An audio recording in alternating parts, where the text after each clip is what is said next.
Hi guys, Sar here. Welcome back. We actually managed to jump into another round of 16 game. They were kind enough to remake All Pick for us, so this is actually going to be ex-GoSu versus Pheonix Team. Pheonix Team, for those who don't know who it is, it's kind of like half of ex-Western Wolves combined with some other French players, I guess. And yeah, we'll see. I mean, basically, we're hoping to follow ex-GoSu and against VP afterwards, but why not catch one more game of the round of 16 for you guys, since you're all kind enough to be here and waiting and watching. Anyway, here with me is Blitz from Blitz DotA, who is going to have certainly a lot more insight on ex-GoSu. If nothing else, Blitz, how are you doing? Pretty good. Excited to see another American team play that actually happens to be good friends of mine. I've been on a team with Mikey for quite some time. We pub together all the time, and good friends with Solar as well. And they're actually a really talented team. I think with the last two wins, they actually come to an impressive 17-game win streak. Well, we'll have to see if they can extend that in this tournament. In a relatively challenging game here against Pheonix's team, and if they win that, certainly a much more challenging game against VP. Regardless, we weren't here for the picks and bans since they did remake AP, so we'll actually go over the heroes. Enigma, Vengeful Spirit, Chen, Tiny, and Beastmaster for the Radiant, while there were Enchantress, Lich, Am, and Windrunner for the Dire. Kind of really late game heavy team coming out here from the Dire. It's going to be tough to see. I have a hard time imagining that they're actually able to survive for 30 or 40 minutes having both an AM and a Syllabear on the team with basically like Chen and no real stuns and not much disables or teamfight abilities, to be perfectly honest. They're really going to need the Lich to get level 6 and to hit a lot of shackles to basically be able to win any sort of team fights, especially against, I know, a ton of burst damage coming out from the Radiant and a Chen to push. Yeah, aside from the Enigma, they all have like really low cooldown like nukes or disables or stuns. So I think what we're really going to see here is a high level of aggression coming from ex-GoSu, and I don't actually know if they're going to be able to deal with it, especially since they have two late game heroes like an Anti-Mage and a Syllabear. So I don't know how they're going to deal with this late game. Yeah, looks like Syllabear is doing the bear trick where he's going to pull these creeps to his tower using the bear, so he's actually going to get a little bit of experience early on, but that's not going to mean too much. Yeah, I completely agree with you. I don't really know what exactly. I mean, I guess they were just like, wow, we can get Syllabear and we can get Anti-Mage, what a bargain, and then they kind of forgot about the first 30 minutes of the game. Regardless, though, we'll have to see. Maybe they're able to take enough towers early on with the Enchantress to put some pressure on, get a little bit of gold to give them some space. Interestingly enough, though, the Anti-Mage has actually gone Poor Man's Shield, so not even kind of going for a slightly earlier game build. I don't know. Looks like actually there's going to be action going in on the Beastmaster top. Beastmaster a little bit too far up. He's going to get clapped here by the Ursa, and he's going to take some more damage. Windrun coming out from the Windrunner. He's going to try to deny himself. No, he's actually got a salve. Kind of poor play there by the Enchantress and Windrunner blocking each other. And looks like the Lich might try looping around, but actually the Beastmaster is going to make it out of here. That really shouldn't have happened. The slow is going to come out on him, but Lich does not have a nuke yet. He's going obviously sacrifice at level 1. The clap from the Ursa is not going to hit, and Beastmaster is going to be just fine. So kind of poor coordination there from the Windrunner and the Enchantress. Also the Windrunner obviously only having one level in Windrun instead of anything else. A little bit questionable. When you're in a sacrifice solo lane, normally you would go Windrun level 1, but in your safe solo, especially, I mean, well, typically, if you're going in your safe solo, you don't need to grab any abilities until you get to the lane, and then once you get there and you see that you're up against a solo Beastmaster, you would expect to get Power Shot level 1, or if you knew the Enchantress was coming for an early gank, maybe Shackle Shot level 1. Oh, by the way, people are saying change the stream layout. I don't know if that... I don't know. You can't actually hear us, so as you can maybe... Okay, alright. Oh, you can hear us. Okay. So, yeah. Fantastic. Alright, so Painted Gold's going to disconnect, which actually doesn't mean much at all, but at top, I really think they could have gotten a free kill, and the Beastmaster, he played way too far up, and he actually lost a lot of health, so there's actually no reason for him to live there, but a bit of a misplay with the Windrunner being blocked throughout the duration of her Windrun. I actually think she popped it half a second too early, so... Yeah. Also, what was interesting to me, they ended up going in a Poor Man's Shield on this, the AM mid. They're doing the classic Poor Man's Shield give tangos, which makes sense since they're going up against an Enigma mid. It's going to negate a lot of that harassment from the Eidolons, but at the same time, that basically signifies that they're looking to go for a Battle Fury build. I mean, maybe a Vlad's, but most likely a Battle Fury. And I don't know. I mean, again, we've already established that they're going to have a lot of trouble early on dealing with the early game pressure from the Radiant. I don't see it's going to make it even worse. Yeah, exactly. Going to be that big of an idea. And at least if he had a Vanguard, he could do something early on. But I don't know. I mean, I'm sure the Syllabear is going to be going for Radiance. Maybe the Syllabear will do something like go for early Piper Mech to kind of give them something early on. But I don't know. Seems like it's going to be tough. Definitely an uphill battle for them. But I guess if they can take it late game, which is a big if, then they certainly will be able to take the game, certainly. Yeah, I'm actually really worried for them, though. They don't have a lot of team fight. Lane-wise, they're going to do okay, because, I mean, they have pretty solid lanes, but the Syllabear can't stop the push. Like, if the Chen goes in from behind, and they just straight up push, what are they going to do? There's absolutely no way. And they're actually just going to smoke. I think they're going to go from behind the tower and get a free kill here. Yep, and they do have the ensnare on the with the troll warlord, so it's going to be really easy to pick this off.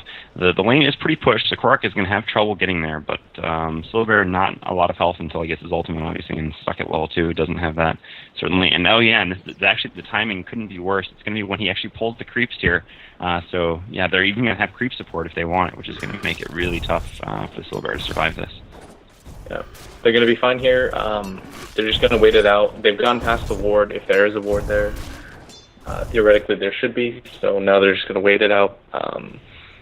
They actually could have gone mid as well, but at the same time, Korak is going to get boots here, I assume, and they're just going to push in really quickly on him. Yep. And one last creep is going to go down, but meanwhile they're going to come in leading with the troll. Troll not with a lot of health, but should be enough to tank this tower. And intelligently enough, the Syllabear actually just runs left. He's just going to try to block Korak with the bear, but Korak does get in range for a stun, but it actually might not be enough. Oh, and meanwhile, actually, they do actually manage to pick up the first blood, the long first blood on the Beastmaster. Korak actually is going to get his mana burn here. I'm not sure if the AM blinking in was a good plan or not, but actually it is going to be because the Vengeful Spirit's only level 1. They're going to try to turn around this. AM is going to have a blink in another 2 seconds. If he can manage to get a good block. Speaking of a block, though, the Chen uses the troll pretty effectively to actually block the AM, so then they just decide to turn back around. So actually that was pretty well played there by the Dire. Syllabear instant reaction to turn left and go down the river rather than trying to run back to his tower was a really smart move by him and saved his life, certainly. Yeah, that was actually really, really well played. I actually think that with the lane being the way it was, and they were missing from bottom for so long, and then the Tiny played really far up, I think the Syllabear just was thinking to himself, okay, something smells terribly wrong here. This feels like it's going to go badly, and he just ran to the left instead of running back, because that kind of smoke gank with the enchant or a Chen is really common, and then you just push the tower immediately. So the Syllabear clearly is experienced, knew what was going to happen, and I really think that ex-GoSu should have taken advantage by just ganking mid instead, because it would have been a free kill on the Lich. Yeah, I mean, you only have to watch a couple Na'Vi games to have seen that strategy 1,000 times, so... I mean, obviously done by a lot more than just Na'Vi now, but I think it was definitely pioneered by them. It's pretty much the most common strategy if you have one creep with you, because the creep can just tank the tower hits, and it doesn't really matter, but just really well played by Pheonix Team's Syllabear. Most teams call him the Dire. Looks like they were actually trying to go for another kill on the Syllabear, but the Syllabear are playing really well here. I mean, he has only gotten level 3, so maybe he... Actually, I'm going to say hopefully he will go for some sort of a support item first. I mean, and actually it looks like they were thinking about going mid on this Enigma, but actually it might have been a little mistake here. Darkfrog is going to take a lot of harassment from those Eidolons. Fortunate that they hadn't just prepared to split.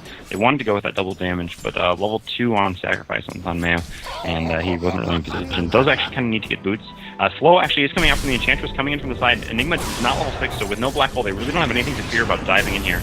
And the Vengeful Spirit is going to TP in, just throws out the stun and the wave for harassment, and basically that's just going to be that. She is going to get some experience here now, so I mean, she's in a fine spot. But unfortunately, she's completely out of mana, which is going to mean she's going to either need a regen rune, which is not up. There's actually an Invis rune top, or she's going to have to either curry herself regen, which she can't really afford, or just head back to base after TPing in, which is kind of wasteful. Meanwhile, the Enchantress does head top to go harass Beastmaster a little bit.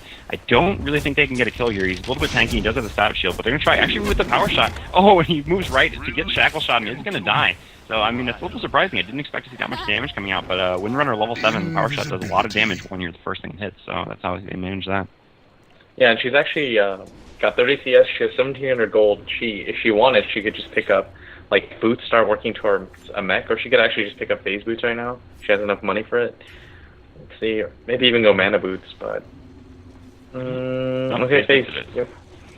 which is the more common of the two. And actually, this game actually isn't going at all what I thought it would. I thought ex-GoSu would have the early game advantage here, considering the heroes they have, but... Oh, going on Panic Gold, but he just hit 6, so this is actually going to be really poor timing. The Lich realizes and has to move out, but Panic Gold might still be going down. A lot of damage from the Eidolons coming out on the Anti-Mage. Anti-Mage, one more right-click, decides to pop the ult, and let's see, the Eidolons will be enough damage. No, just barely not. Splitting actually and not being able to get a couple more right-clicks on Thunmayo, who does run up the hill. Really poor timing there, waiting right until he got level 6 to come out of the end of his rune, but it ended up working out anyway. And now Black Hole is going to be down for like another 2.5 minutes. Yeah.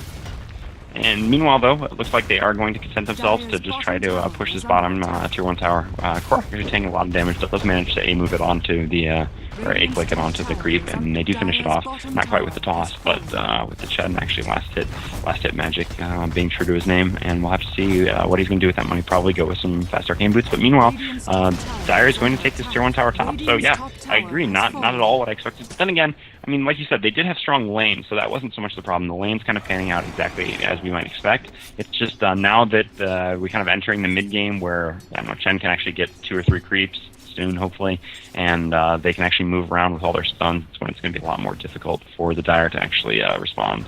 Yeah, they actually have presence on the field, which is really what's going to hurt the Dire. They don't really have these mobile ganking heroes like ex-GoSu does, but at the same time, they're playing this so smart. It's actually insane. They're playing really defensively. None of their supports are getting in a position to get picked off. Pheonix isn't just getting really, really over-aggressive. Every time he's gone to gank, it's either been successful or been really close. And crazy enough, that Anti-Mage is actually going to pick up a Vanguard now, so it's actually, the early game is not going to be as bad as we thought it would be for the Dire. Yeah, so really I guess smart play all around. Really concerned with that Enigma Eidolon harassment, which is why I got the poor man still turned into Vanguard anyway. So yeah, I like that. Unfortunately, he still doesn't have treads, which he's really going to need to get soon, but that should be alright. Actually, nice deny in the creep there. They're going to stun the Anti-Mage, and the Eidolons do split, so he's going to take a lot of damage here, but with that Vanguard, there's really no way they're going to take him down this early on. And yeah, the other good news for the Dire at this point is that the Lich is actually getting pretty close to getting level 6, which is their biggest by far teamfight ability, so they're really going to need that as soon as possible. Tiny looking for a gank here on the Enchantress, trying to roam into the woods, but actually going to get caught out a little bit. Stun going to come out, but Dark Frog's really not very afraid here.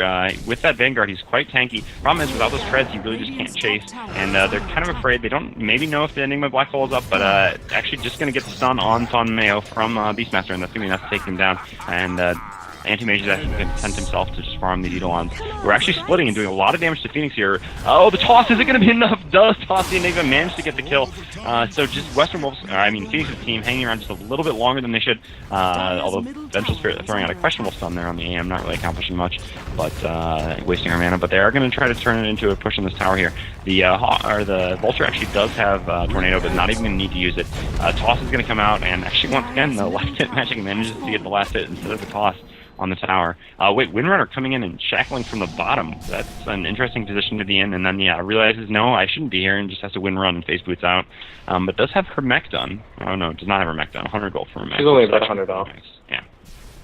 So, I mean, once she enters the team fights, she's going to make that AM unkillable. I don't really see how ex-GoSu plans on dealing with the Anti-Mage now.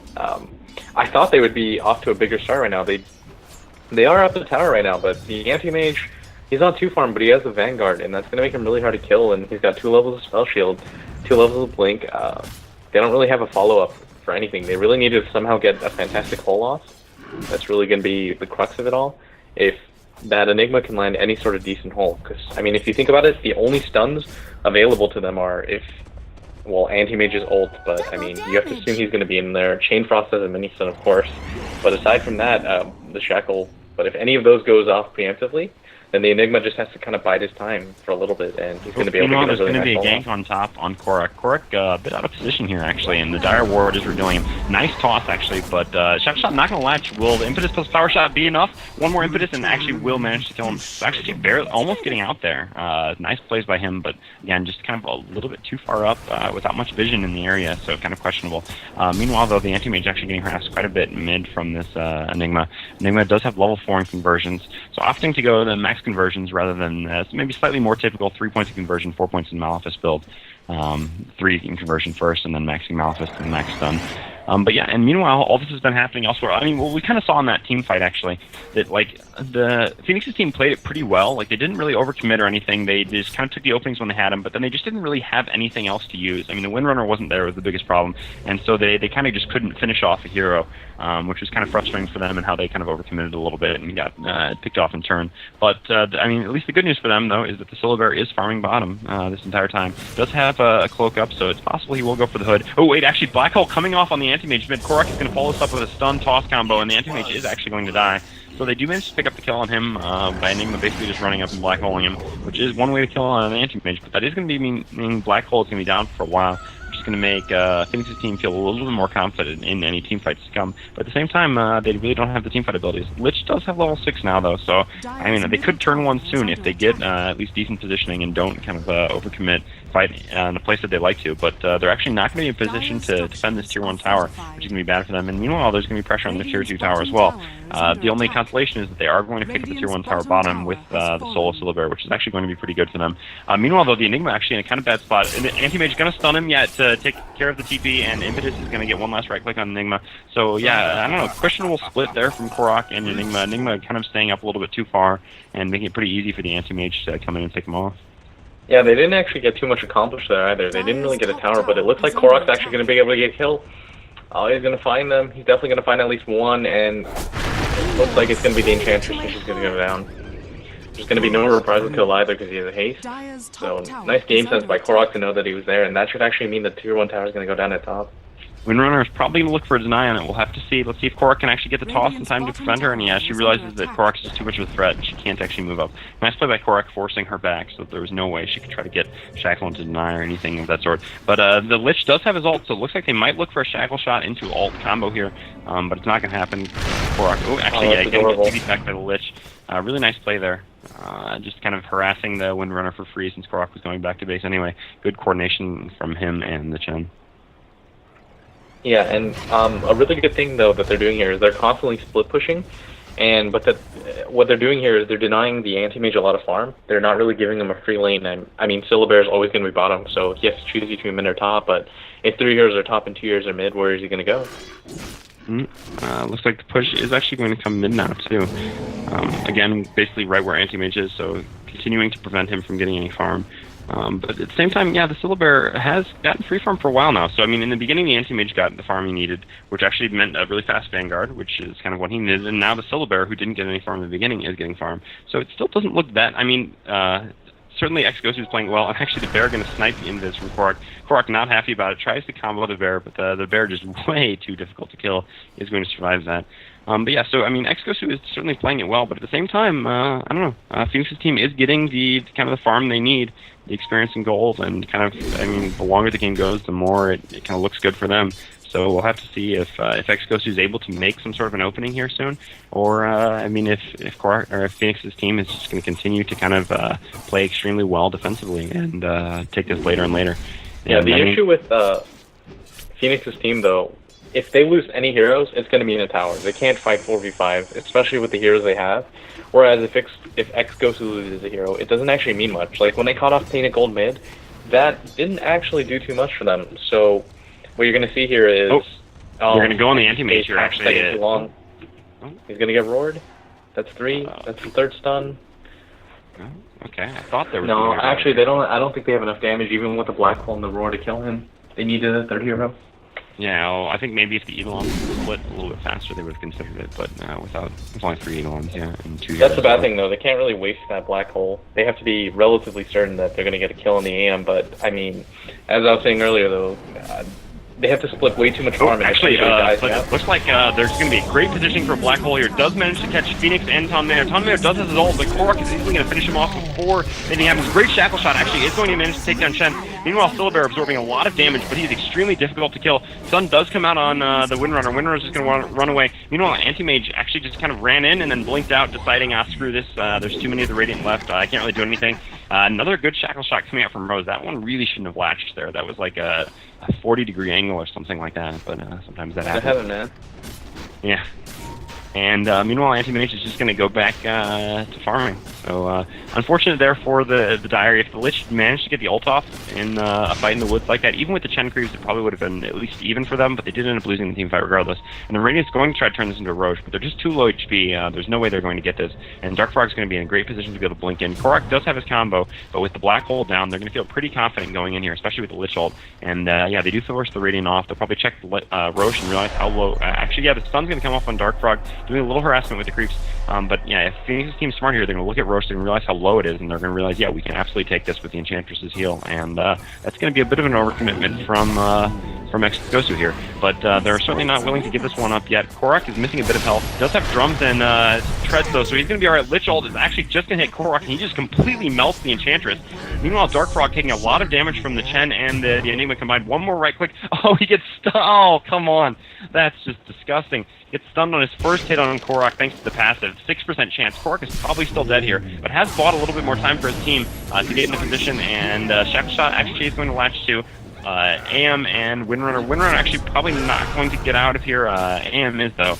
So I don't know. I mean, if that stun hadn't procced, instead of having to run down like that, they could have run up the river afterwards, and I think maybe less would have been caught. Meanwhile, Syllabear actually goes back to Roche, finds Korok there. Korok is going to try to get a solo kill on the Syllabear, which actually might be possible. Let's see if Syllabear can in turn get lucky and get an instant on Korok, but no, that's not going to happen. Korok showing that he definitely worships the RNG gods a little bit more than whoever's playing Syllabear.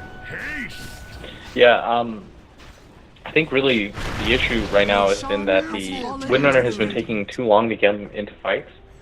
Like, they've been fighting this game scattered, pretty much like 2v3, 1v3, and just like, it's always been a mismatch in numbers, and I feel like if the Windrunner was there with their mech, I mean, the point of the item, honestly, is to be used in team fights, and it's not being effectively utilized, and so what ex-GoSu's right now, they're a really disciplined team, so what they're doing right now is they're just kind of picking them apart, like finding heroes here and there, and with the heroes they have, if one or two of the Dire dies, it's going to mean the tower.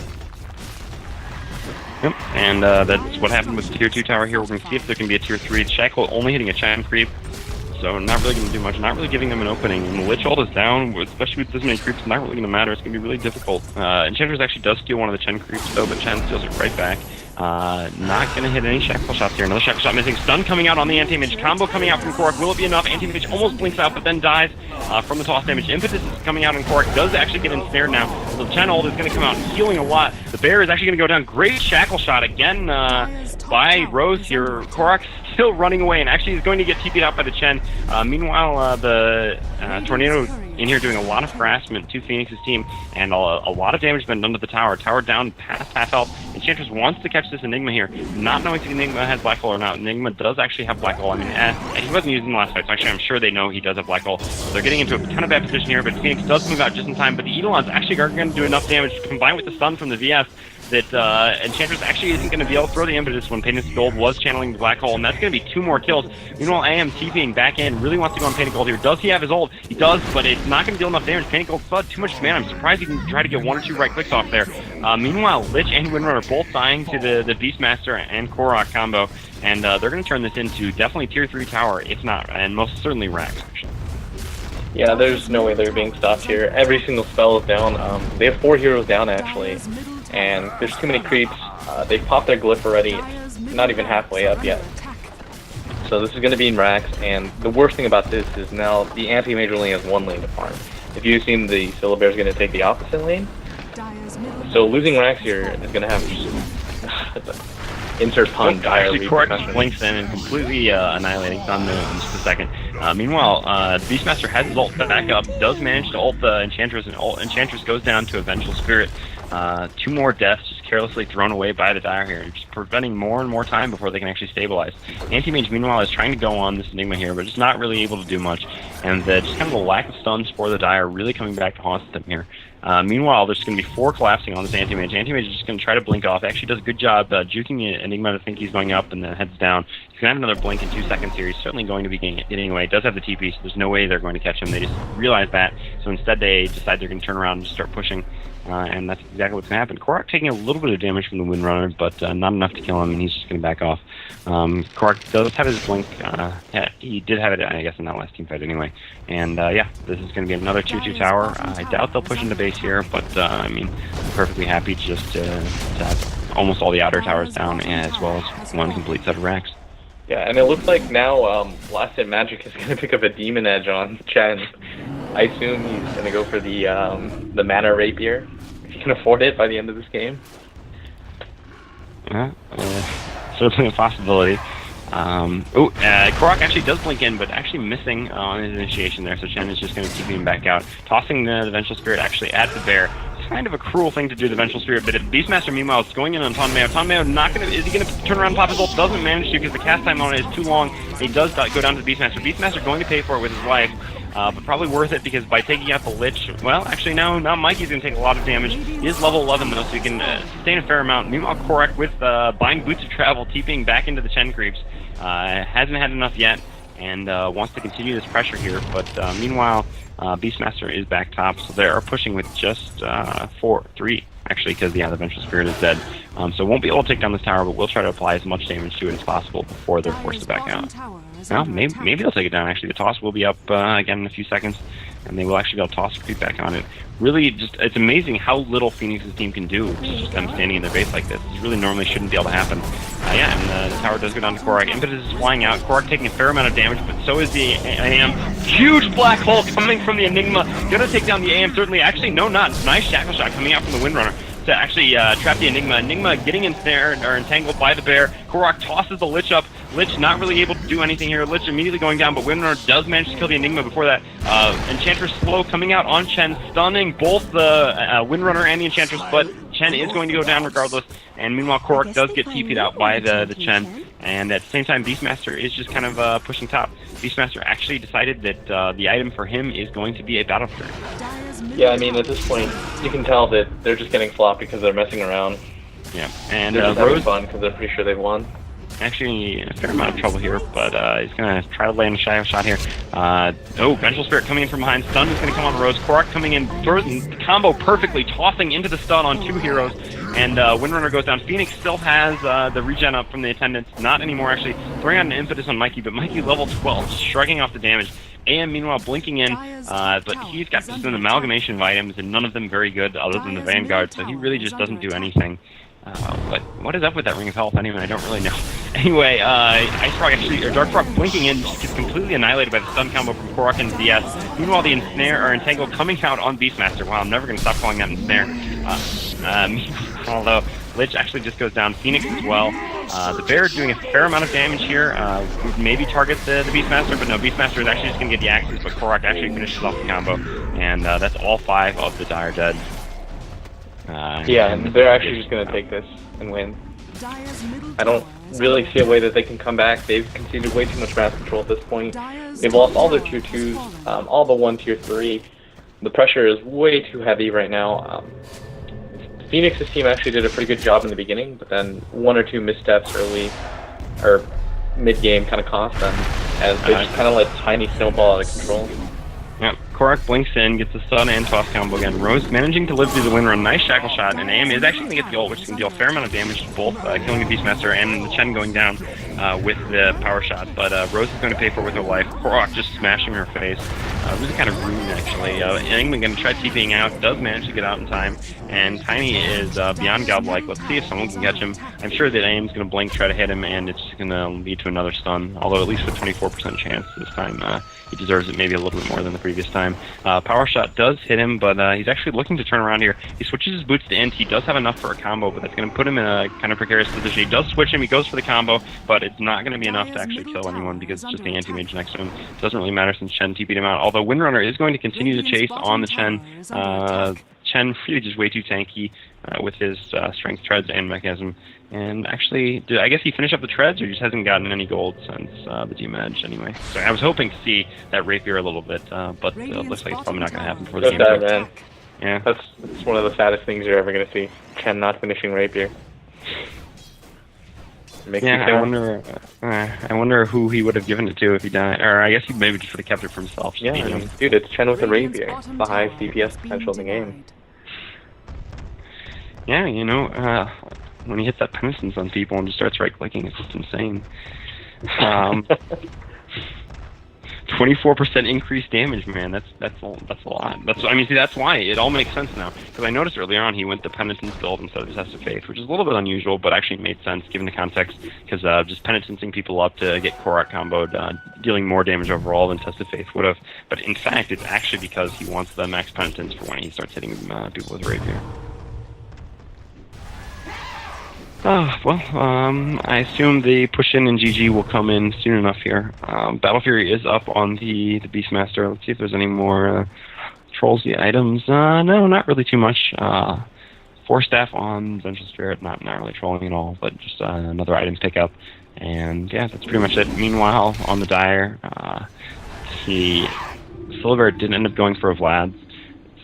Decent item choice, but I don't know. Doesn't really matter. And yeah, push is going to come in bottom. This should be the end of the game if ex-GoSu actually commits to this. Yeah, it looks like they're actually just going to push a rack here. Pheonix's team kind of valiantly defending, but they don't really have any of the AoE ults that are necessary to win a team fight. And they're constantly going to do that combo, and Tiny's just going to TP back and do 1,000 damage for free, pretty much. And he got his Aghanims actually this time too, so he is twice as scary. I guess if you want to compete with Chen Rapier, the only thing that's about equal DPS is when you hit things with the tree, which is what Tiny is going to do to this melee rack. Beastmaster Roar going to come out on top of going to try to burst down actually the Lich again, but Mikey doing Korak a favor and actually swapping it back out. Meanwhile, Enigma has decided that he will basically black hole nothing, because why not, but all the heroes end up moving a little bit closer to it and kind of getting sucked in. Anti-Mage actually just ults Korak, basically no damage.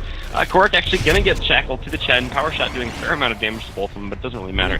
Mac is going to come up and they're just going to try to DPS down this bear as well as the melee racks and look for the GGs any minute now coming out of Pheonix's team.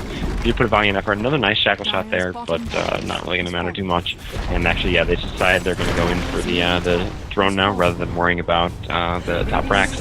Enigma blinks forward, tries to get a stun on AM. Nice ult coming out for the Lich here, bouncing around, but it's just going to hit creeps a bunch, and not really going to matter too much.